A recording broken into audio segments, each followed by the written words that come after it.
வணக்கம். Pain management physiotherapy, இதில் எலக்ட்ரோதெரப்பி, மின்னியல் சிகிச்சை, ஃபிசியோதெரப்பியில் என்னென்ன மாதிரி மிஷின்ஸ் மூலமாக ட்ரீட்மெண்ட் இருக்குது, அதோட பயன்கள் பற்றி பார்த்துட்ருக்கோம்.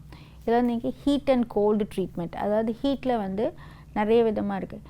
ஈட்டிங் பேட்ஸ் மாதிரி இருக்குது, கான்ட்ராஸ்ட் பாத் இருக்குது, பாரஃபின் வேக்ஸ் இருக்குது, ஹைட்ரோகோலாட்டன் ட்ரை ஹீட் இருக்குது, அப்போ இந்த வெல்போர் போத் இருக்குது, க்ரையோதெரப்பி இருக்குது, இந்த இன்ஃப்ராரெட்டுங்கிற அகச்சிறப்பு குறைகள் இருக்குது. ஸோ இந்த மாதிரி நிறைய ஷார்ட் வே டயத்தெர்மி, ஸோ இந்த மாதிரி நிறைய ஹீட் ட்ரீட்மெண்ட் இருக்குது.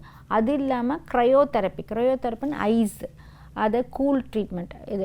இதெல்லாம் என்ன பண்ணும் அப்படின்னா, பொதுவாக பார்த்தீங்கன்னா எனி ஹீட் ட்ரீட்மெண்ட் கொடுக்குறப்ப உங்களுக்கு அந்த இடத்துல ஸ்வெல்லிங் ஒரு நம்மளோட பாடி டெம்பரேச்சர் லோக்கலாக 1 டிகிரி இன்க்ரீஸ் ஆகிறப்ப அந்த மெட்டபாலிசம், அதாங்க வளர்சிதை மாற்றம் வந்து 13% இம்ப்ரூவ் ஆகும். ஸோ பேசிக்காக என்ன பண்ணும் அந்த ஹீட் ட்ரீட்மெண்ட்லாம், மசில்ஸை ரிலாக்ஸ் பண்ணும், ரத்த ஓட்டத்தை இம்ப்ரூவ் பண்ணும், ரத்த குழாய்களை நல்லா வாசோ டைலட்டேஷன் பண்ணும். ஸோ அதனால் அங்கே வந்து நல்ல நியூட்ரிஷன், ஆக்சிஜன் எல்லாம் இம்ப்ரூவ் ஆகும். அந்த லோக்கல் டெம்பரேச்சருமா மெட்டபாலிசம் வளர்சிதை மாற்றம் வந்து 1 டிகிரி டெம்பரேச்சர் இன்க்ரீஸ் ஆகிறப்ப 13% இன்க்ரீஸ் ஆகுதுங்க. ஸோ அங்கே அங்கே ஒரு ப்ராப்ளம் இருந்ததுன்னா அந்த டிஷ்யூஸ்லாம் ஹீலிங் ஆகும். அப்புறம் ஒரு ஜாயிண்ட்டுன்னு வச்சுக்கோங்க, அங்கே லிகமெண்ட்ஸு, கொலாஜன், ஃபைபர்ஸ், டெண்டன்ஸ்லாம் இருக்கும். ஸோ இந்த ஹீட் ட்ரீட்மெண்ட் கொடுப்பல அதெல்லாம் நல்லா ஃப்ளெக்சிபிலிட்டி ஆகும். ஸோ ஹீட் ட்ரீட்மெண்ட் கொடுத்துட்டு போகிறதுக்கு சாதாரணமாக ஒரு எக்ஸசைஸ் பண்ணுறத விட இந்த மாதிரி ட்ரீட்மெண்ட் ஒரு 10-12 நிமிஷம் கொடுத்துட்டு ஒரு 5 to 10 மினிட்ஸ் கழித்து எக்ஸசைஸ் பண்ணுறப்ப அவங்களுக்கு ஈஸியாக இருக்கும். வலி வீக்கெல்லாம் ரொம்ப கம்ஃபர்டபுளாக இருக்கும். ஸோ அது மாதிரி இருக்கும். அங்கே நர்வ்ஸ் இருக்குன்னா அந்த நர்வ்ஸ்லாம் நல்லா ரிலாக்ஸ் ஆகி நர்வ் கண்டக்ஷன் இம்ப்ரூவ் ஆகும். சென்சேஷன், தொடு உணர்ச்சி, ஒரு ட்ரீட்மெண்ட் ஒரு பேஷண்ட் வர்றாங்க, அவங்களுக்கு ரொம்ப வலி இருக்குன்னா தொட்டால் கூட சில பேருக்கு தெரியாது, அந்த சென்சேஷன் குறைச்சலாக இருக்கும். அது பாதத்தில் இருந்துன்னா அவங்களுக்கு வாக்கிங் பேலன்ஸ் அஃபெக்ட் ஆகும், முட்டியிலேருந்து அவங்க வாக்கிங் பேட்டர்ன் அஃபெக்ட் ஆகும். ஸோ அந்த சென்சேஷன், தொடு உணர்ச்சி குறையும், இம்ப்ரூவ் ஆகும். அப்புறம் மசில் ஸ்ட்ரென்த், யூஸ்வலாக என்ன ஆகும், இப்போ ஒரு பிளட் சர்க்குலேஷன் இம்ப்ரூவ் ஆகுது, நியூட்ரிஷன் இம்ப்ரூவ் ஆனால அந்த மசிலோட ஸ்ட்ரென்த், அதாவது வெயிட் பேரிங் கெப்பாசிட்டி, அதோட பேலன்ஸ் கெப்பாசிட்டி ஆட்டோமேட்டிக்காக இம்ப்ரூவ் ஆகிடும். அங்கே ஏதாவது சின்ன சின்ன சிதைஞ்ச செல்கள் இருந்ததுன்னா அது வளரக்கூடிய தன்மை வந்துடும். ஸோ இதெல்லாம் வந்து ஹீட் ட்ரீட்மெண்ட்டோட பயன்கள்.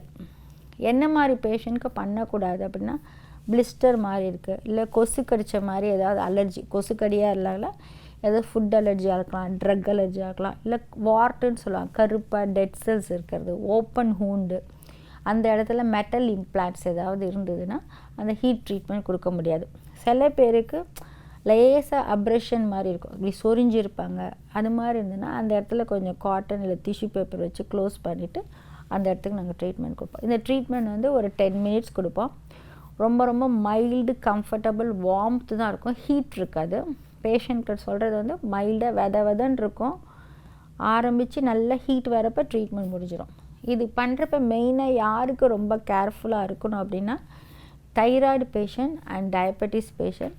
அண்ட் டயபெட்டிஸ் பேஷண்ட்டாக இருந்தால் அவங்களுக்கு செக் பண்ணிவிட்டு போடணும், டயபெட்டிஸ் இஸ் அண்டர் கண்ட்ரோலா இல்லை எவ்வளோ இருக்குது. ஏன்னா இப்போ ஒரு ஷோல்டர் பெயின், பேக் பெயின் வராங்க, இல்லை வீக்லி அவங்க ஹீட்டிங் பேட் வச்சுக்கிறாங்க அப்படின்னா, அன்றைக்கி ஒரு பேஷண்ட் வந்தாங்க, ஊர்லேருந்து வந்தாங்க, ஃப்ளைட் போய் முடிச்சுட்டு வந்தாங்க, க்ளோசிங் டைம் வந்தாங்க, க்ளோஸ் ஆகிடுச்சுனால போயிட்டாங்க. வீட்டில் போய் என்ன பண்ணிட்டாங்க, ஹீட்டிங் பேட் வச்சுட்டு டயர்ட்லெஸ் தூங்கிட்டாங்க.